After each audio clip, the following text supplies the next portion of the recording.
it's me again.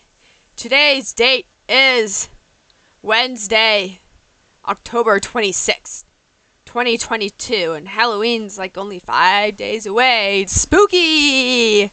I love Halloween in America, and I consider it to be a very American holiday because nobody really else does it to the same extent. I certainly like American Halloween. I like American Christmas. I love the American Christmas. I love Christmas shopping. Speaking of Christmas shopping, in a near future episode, I'm going to have Bird Lady's favorite things. And it's basically going to be dedicated video to people who make stuff or have a small business that sells stuff, who have MMTLP. And it's just to showcase some of those people. And if you're looking for gifts, some of these make terrific gifts. If you have a business that does that, like an Etsy or something, drop a link below. I'm always looking for artists.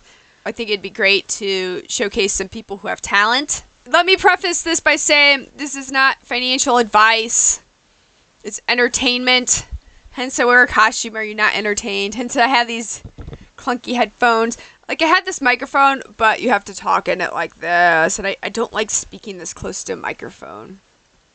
I have to go around. So I'm back to the headset for now until we can figure out the settings on the microphone. The headset allows me to run around, but these big goofy... I feel like this budgie. I'll pull up this budgie roller skating through the air with these headphones on. That's how I feel. MMTLP had exciting price action today. As of making this video, it's like at 570 something earlier today, got into the high 570s.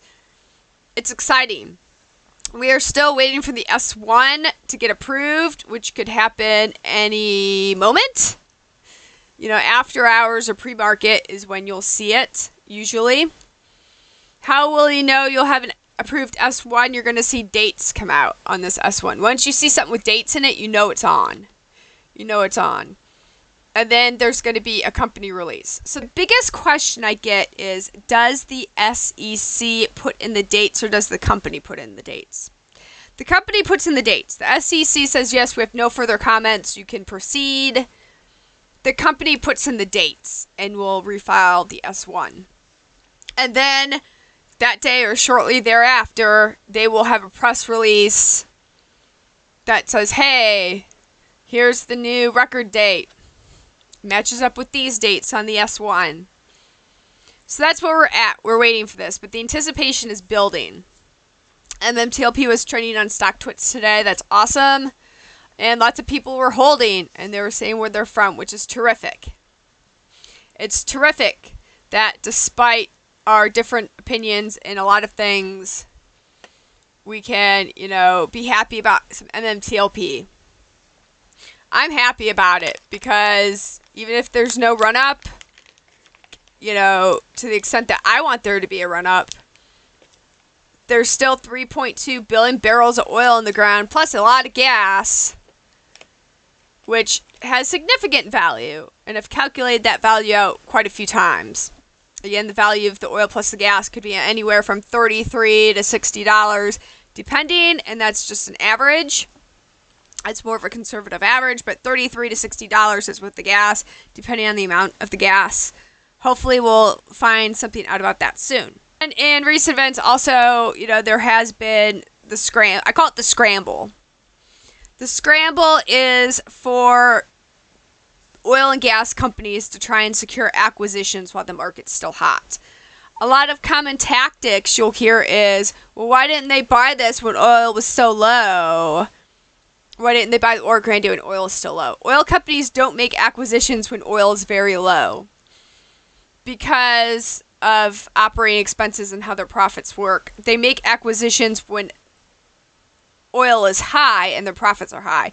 Then they have the money to make those acquisitions. But how oil companies work is if there's a profit, you usually distribute that profit two ways. You have a dividend. And companies only now are recently adopting the dynamic dividend approach. Diamondback, FANG on NASDAQ has a dynamic dividend. And ConocoPhillips has a dynamic dividend. Terry, by the dip, Terry's covered dynamic dividends before. Basically, you have a quarterly dividend, but then in between those quarterly dividends, you have your dynamic dividend, which that price changes. And depending on profits, it can go pretty high. But most oil companies don't want a high dividend because that will drop the stock price. So to keep the stock price stable as possible, they have share buybacks. And with the profits, they'll usually buy shares. Hence, when they make an acquisition, they pay for it in shares. It doesn't really count as dilution because these shares are already out. The company just uses them to trade to get the asset. But they did buy the shares back on the market.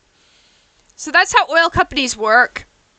But that's where we are. Next step is we're waiting for that S1 to be approved.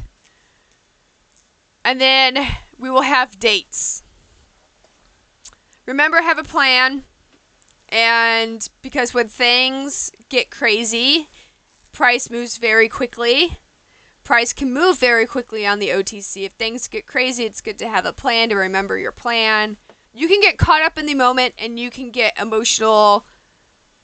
And that's the thing. That's what people who need to buy your shares want you to do. They want you to sell your shares early. That's their whole game. They're going to manipulate you to get those shares. I always say know your emotions, have a plan. Maybe put that plan up.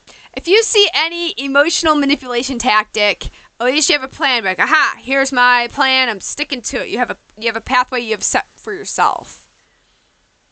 And that's good, I think, if you set goals for yourself and you achieve those goals. I think that's wonderful. Quick video today. Like I said, we're just waiting on the S1, but the price action on MMTLP was very exciting today. It certainly made me excited. And it's nice being green in your portfolio. But again, I'm not selling this, I might dress as a bird, but I'm not selling this for cheap. I've done, I think, enough work where I can warrant the price I want to sell this at. And I know what the value of the oil and gas is. A good average value of the oil and gas. And I have my sell points. I'm not selling, I've mapped out where it's like, okay, well, here's the tax difference if I sell now versus if I wait. Maybe I want some oil and gas quarterly or dynamic dividends. Maybe I want those dividends. That'd be nice. Just sit there and collect the dividends. That'd be great. It'd be nice little nest egg. So, you have to take into account that opportunity cost. If you're going to sell in the run-up versus holding, what's the opportunity cost of holding and getting stock in a big oil company? Combine that, with the tax difference. I have different price points I'm selling at. I'm not selling at one price point. It goes up like in a logarithmic fashion. Whoop! How much I selling at what price? That's my plan. Okay, guys, have a great day. I will see you soon. Goodbye.